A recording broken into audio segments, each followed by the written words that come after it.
E sobre a pandemia no Brasil? Você já sabe de algumas coisas? Você já tem uma ideia do que realmente está acontecendo? Vem comigo!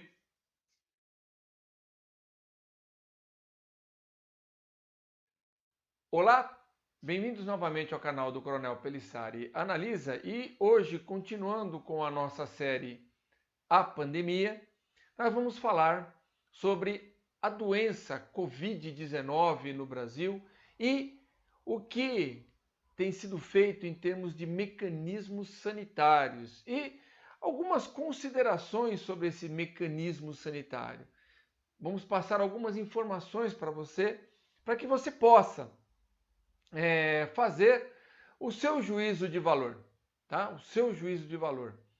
Importante, o que nós queremos sempre deixar claro é que quanto mais informação correta você tiver, menos você será vítima do medo que querem te vender, tá bom? E tem várias formas de vender o medo. Eu continuo com o livro aqui, ó. Eu continuo com o livro aqui, nós vamos falar com ele, tá bom? Então, rapidamente, nós já fizemos um vídeo no nosso canal sobre o que era a Covid-19, né? O que são os coronavírus, que é uma família de vírus, tá? Já conhecida há muito tempo da medicina, e esses vírus, eles provocam o que nós chamamos de resfriado. Entretanto, algumas mutações desses vírus, dessa família, podem levar a quadros graves respiratórios. Foi o que aconteceu com a SARS. Então, no começo do século XXI, lá em 2003, nós tivemos a SARS, a síndrome, isso é a palavra inglesa, né? A síndrome respiratória aguda, tá? Em 2003, morreu muita gente naquela época, né? Era um coronavírus que havia tido uma mutação genética. E ele recebeu o nome de SARS-CoV, porque não tinha tido nenhum ainda, SARS-CoV. SARS provoca a síndrome respiratória aguda, em inglês. CoV, coronavírus, né? É a abreviatura que eles deram. E hoje, a Covid-19, ela é provocada também por um coronavírus e provoca uma condição aguda mais grave do que a primeira SARS. E esse vírus recebeu o nome de SARS-CoV-2, porque é o segundo coronavírus a ter uma mutação que gera uma síndrome respiratória aguda. Vejam que eu coloco que esse aqui é pior do que a primeira SARS. Entretanto, no universo das epidemias, no universo dos vírus, ainda a mortalidade dele é tida como baixa. As pessoas estão desesperadas, mas a mortalidade dele é tida como baixa. O que chama atenção nesse vírus? Primeiro, atinge preferencialmente os idosos e aquelas pessoas, idoso ou não, que tenham outras doenças junto, chamadas comorbidades. Hipertenso, diabético, imunodeprimido, né? Então, as pessoas que não estão dentro dessas condições, até 50 anos, tem uma chance enorme de não ter nada. Para dizer a verdade, 86% das pessoas não sentirão absolutamente nada. Nada. Nem vão saber que pegaram o vírus, nem sabem se estão ou não com ele. O restante, esses 14 vão desenvolver sintomas. Desses 14, né, 9 vai ter uma coisa leve, como se fosse um resfriado, né? E 0,5% pode ter um problema. E uma outra parcela menor ainda vai necessitar de ir para um tratamento intensivo. Mas o medo é que essa doença ela pode evoluir muito rápido para uma população muito grande e ocupar os leitos de UTI. Então, o Brasil, ele se preparou para isso, tá? Ele se preparou para isso. Agora, existe uma diferença entre você se preparar para uma pandemia e você provocar o pânico na população. Desde o começo, porque, assim, fato, as autoridades brasileiras, os governadores, já sabiam dessa doença. O governo federal já encaminhou as medidas para serem aprovadas, para fazer enfrentamento à pandemia antes do carnaval. Entretanto, os governadores, São Paulo, Rio de Janeiro, Bahia, né, Pernambuco, preferiram receber o dinheiro dos turistas, um monte de turista vindo da Europa já com o vírus para cá, falta de alerta não foi, e a gente fez o carnaval.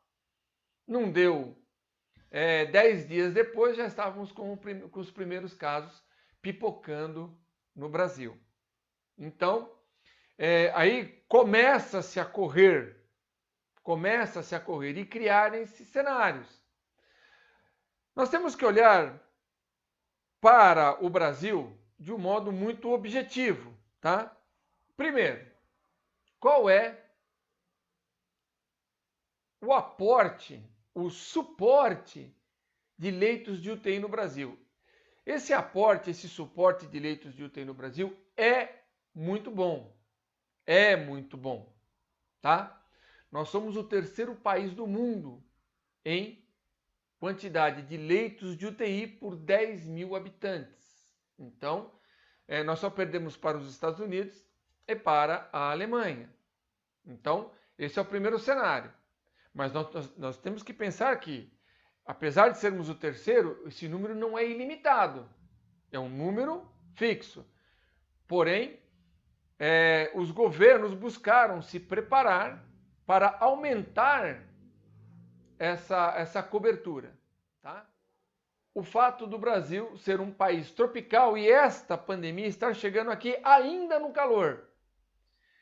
Apesar de estudos dizerem que o mecanismo de transmissão do vírus não se altera com o calor, já se sabe na literatura médica que o vírus, coronavírus, ele é mais frágil no calor. Isso é da literatura médica.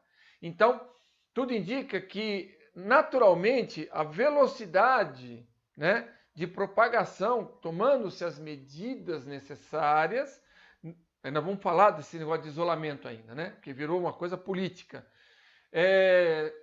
naturalmente já vai ajudar o Brasil, né? Um estudo recém-feito, publicado no dia 23 de março, né, um estudo publicado num artigo científico no Department of Biomedical Science da New York Institute of Technology, tá?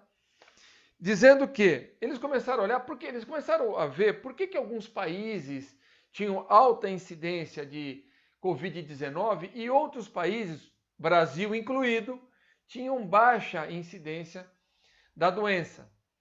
E eles perceberam que havia uma coisa em comum entre esses países. Os países que tinham indicadores maiores da doença não tinham vacinação obrigatória. Nós vamos colocar aqui para vocês, né? Talvez vocês vão ver aí o gráfico, né? E eu vou colocar também o link aqui na descrição. Então, os países que têm vacinação obrigatória, entre eles o Brasil, tem menor. Os países que não tem essa obrigatória, a maioria dos países europeus, os Estados Unidos. A China tem números maiores da incidência da Covid-19, né? E nesse caldo todo surgiu a questão, né, da cloroquina e da hidroxicloroquina. A cloroquina, ela já é conhecida da farmacologia há muito tempo. Ela foi sintetizada pela Bayer em 1934. Porque bem antigamente, porque a malária no Brasil é endêmica, e em todos os países tropicais, né? Aqui no Brasil, na África, América do Sul, tal, né? Ela é endêmica. E se tratava, né, com quinino. Com quinino. É a mesma substância que está na água tônica, para quem não sabe, né? E a partir do quinino veio a cloroquina, em 1934, faz quase 100 anos. Então, já se é conhecido largamente as condições da cloroquina no organismo humano. A gente não consegue entender. Primeiro, politizar remédio. Toda a possibilidade de cura numa pandemia tem que ser levada em consideração. A obrigação da medicina, não da ciência. A ciência entra também, mas a obrigação da medicina é salvar o paciente. É salvar o paciente. Ou, pelo menos, colocá-lo em condições ideais ou adequadas de retorno à vida em sociedade, né? Que nem tudo você pode resolver. Às vezes, um acidente, o cara perde uma perna, como é que faz? Você vai vir com outras coisas, aí a ciência entra, né? Em conjugação com a medicina, mas a medicina vai primeiro salvar a vida do cara. E depois a gente vê que com fisioterapia, para ele voltar a andar, certo? A mesma coisa, um AVC, e assim por diante, tá? Então, a medicina, ela tem a obrigação do quê? Salvar vidas, melhorar vidas. A ciência, ela é um coadjuvante, ela entra, outras áreas do conhecimento vão vir e vão ajudar nisso daí. Então, a gente não entende por que houve essa politização de um remédio que é conhecido, amplamente conhecido. E ele não é a solução. Ele também não é a solução, ele não é a panaceia. Ele não vai resolver o problema, mas ele tem bons resultados. Ele juntamente com outros medicamentos, né? E existe um certo erro, dizer assim, não se sabe da cloroquina, a relação da cloroquina com o coronavírus. Tem. Infelizmente, nós temos sim um estudo que foi feito, né, publicado em outubro de 2004 pela Haga Institute for Medical Research da University of Leuven, na Bélgica, né, em 2004. Eles verificaram que a cloroquina ela é eficaz para travar os mecanismos de evolução do coronavírus. No caso aqui, foi da SARS-CoV, a primeira SARS. Então, já se tem algum conhecimento. Tudo bem, foi um trabalho in vitro, mas foi um trabalho muito destacado. E existem outros, não é só esse, existem outros. Não, gente, o bom da ciência é que não existe unanimidade na ciência. A beleza da ciência é isso, é não ter unanimidade.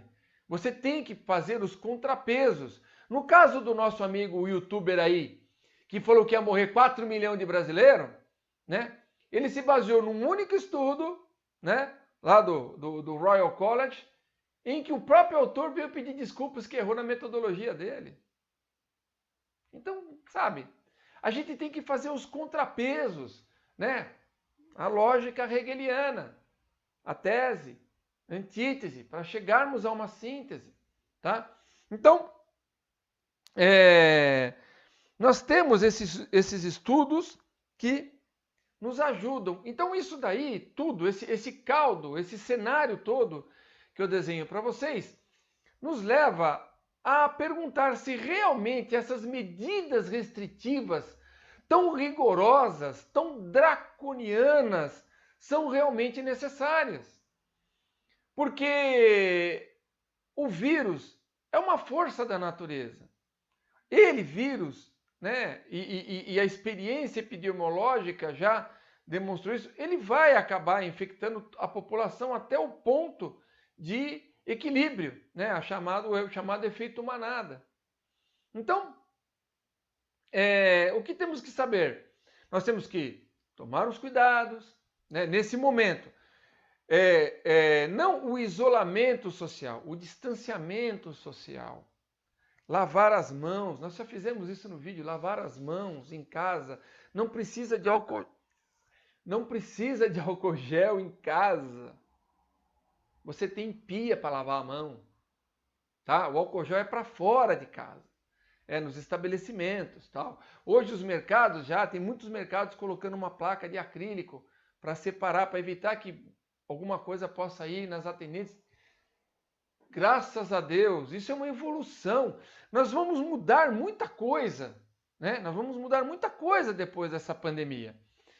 Só que muita gente, infelizmente, está querendo ganhar o quê? Dividendos políticos, seja de um lado, seja do outro. Seja por parte do governo federal com a cloroquina, que não é o santo milagreiro remédio. Ajuda muito, mas não é o santo milagreiro remédio. Tem muita gente que não vai poder tomar.